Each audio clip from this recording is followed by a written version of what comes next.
naturally, we have to raise the game for a new playing field. The playing field has changed. And the game has to rely on domestic drivers of growth. So what are those domestic drivers of growth? That is what is part 2 about. Just to recap, we do have a goal, a legitimate economic and social aspiration to become a developed country by 2047.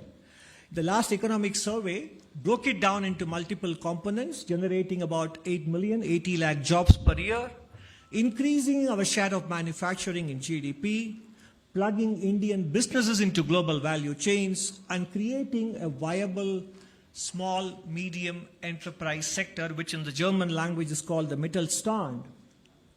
Because countries that basically became powerhouses in manufacturing had succeeded in creating a viable small, medium enterprise sector. Therefore, our goal with respect to manufacturing is inextricably tied to the success of being able to raise the share of SME enterprises as well. Therefore, what is the action? The action is we have to raise our game on domestic growth. And how do we do that? There are 4 dimensions to it. One is deregulation for growth, augmenting internal capacities for growth, the role of the private sector in nation building, and doing energy transition the Indian way. First, we start with the deregulation for growth. Now, when we talk of deregulation, it is not even big ticket deregulation or dismantling of the licensing era, which happened in 1991 and pursued by governments over the last 30 plus years. We are talking about the nuts and bolts or the plumbing of deregulation, which particularly affect enterprises, be they in services or be they in manufacturing, which affect them in terms of the time and the resource bandwidth that they have. And these are related to local level rules, laws, and regulations. So this is the deregulation exercise, which will probably not be a news story in the front pages, but that kind of deregulation at the local and the state government level have to happen pervasively for us not only to boost MSMEs, to boost manufacturing, but also to lift the potential GDP growth in the country. And this applies in the areas of labor and even in the education sector as well. We will share with you a few examples. These are the areas where I think the regulations that are there today affect the day-to-day activities of businesses that don't have the kind of bandwidth which large enterprises have. Whether it is in land, building and construction, utilities, logistics, and there are sector-specific deregulation areas, and you can see more of them in Chapter 5 and also across other chapters in the economic survey. In general, we are obviously in the presentation, I can't go into all the issues which are there in the chapter. Just to illustrate, compliance costs make it cheaper to run 2 150 worker factory than 1 300 worker factory, whereas it should be the other way around. Regulations also disproportionately affect small businesses. If you look at the building restrictions, the setbacks to be allowed on all the 4 sides of a building, the floor area ratio restrictions, parking regulations, etc., take away much of the land available at the ground floor level for businesses.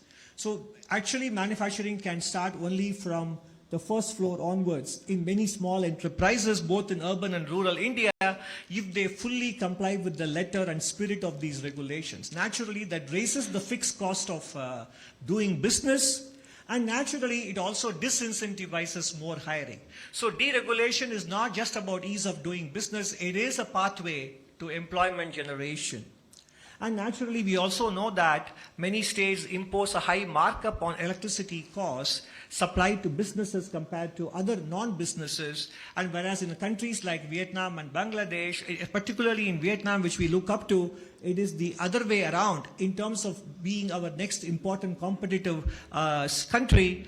They have the opposite problem, which is that the cost of electricity supplied to industries is on the lowest side there compared to what we have in India.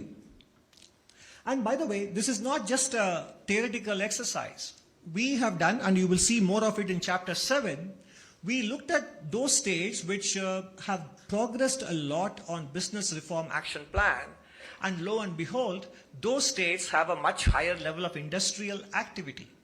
So there is a positive correlation between BRAP and the level of industrial activity that is there in these states. Moving on from industry to employment-related areas where deregulation can be pursued, in general, we do specify the number of hours workers can work daily and weekly. Every country has it. But the problem is we have restrictions that this shall be adhered to week after week after week, whereas other countries give flexibility to the enterprises to be able to achieve this over a longer period, 3 months or 6 months. Your overall working hours cannot exceed this. But in a given week, there could be more or less work depending on demand surges. So that flexibility is missing. The same thing with respect to Factories Act on overtime working hours as well. The stipulated overtime hours are lower than competing nations, even though the overtime wages are higher in India on paper. The hours that people can be asked to work overtime is limited. And this is something that the workers and the management can negotiate between themselves depending on order flows and so on and so forth. Moving on to higher education in particular, where I think market forces can play a much better role in ensuring quality outcomes, the University Grants Commission specifies minimum credits for various course categories and in what sequence as well. These aspects could be entrusted to the institutions themselves. And the institutions must remain free to remain flexible with their coursework. This will allow them to adapt to changing market demands, and we should basically trust the faculty and students to find solutions to these problems. These are all areas where we don't have to micromanage, and that is something, this is just examples of deregulation we can undertake in industry, employment, and education. Moving on to part B of domestic drivers of growth, this is to continue to do the work we have been doing in the last 10 years on augmenting internal capacities for growth. And in July 2024, in agriculture, we devoted a lot of time in both Chapter 5 on the medium-term outlook on how agriculture can be freed in terms of empowering farmers to be able to produce the maximum value and raise productivity. And if you like this video, then like, share and subscribe to ET Now.